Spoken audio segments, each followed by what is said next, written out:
আসসালামু আলাইকুম বন্ধুরা, আজকে নিয়ে আসছি ঘরোয়া পদ্ধতিতে কীভাবে আমি পিৎজা বানাই সেটা দেখাবো বলে। আর এটা খুবই ইজি। তো এখানে আমি চিকেন নিয়েছি, চিকেনের ভিতরে আদা রসুন বাটা, টমেটো সস, সয়া সস, পরিমাণ মতো লবণ, হলুদের গুঁড়ো, মরিচের গুঁড়ো, ধনিয়া গুঁড়ো সব কিছু দিয়ে আমি এটাকে মেখে রেখে দেবো রেস্টে 1 থেকে 1.5 ঘন্টার জন্য। আর অন্যদিকে আমি আটাটাও কিন্তু মেখে তারপর রেখে দিয়েছিলাম এবং দেখুন ফুলে কতটা বড় হয়েছে।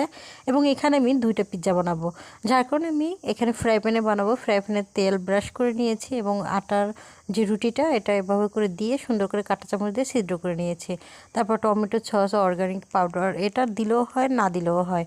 তারপর এখানে যে পেস্ট, ক্যাপসিকাম, টমেটো, আমি লাল ক্যাপসিকাম পাইনি দেখে টমেটোটা ইউজ করেছি। এবং চিকেনটা আমি দিয়ে সুন্দর করে আমি এখানে চিজ দিয়ে দেব। চিজ দেওয়ার পরে আমি চুলোতে বসিয়ে দেব। যাদের ওভেন নেই তাদের জন্য একদম সহজ এবং খুবই ইজি একটি রেসিপি। আপনারা সবাই কিন্তু চাইলে এরকমের রেসিপি ট্রাই করতে পারেন। একদম ঘরোয়া পদ্ধতিতে, কোনো ভেজাল নাই। আর বাহিরের খাবার মানেই হচ্ছে বাচ্চাদের জন্য একটু ঝুঁকিপূর্ণ। যাই হোক, বাহিরের খাবারও ভালো, আমরা অনেকেই খাই। তারপরও বাসায় নিজের হাতে তৈরি করা খাবারের স্বাদই অন্য রকমের। তো খুবই মজার ছিল এবং প্রথমবারের মতো যে আমি বানিয়েছি সেটা মনেই হয়নি। সবাই ভালো থাকবেন, সুস্থ থাকবেন। আল্লাহ হাফেজ।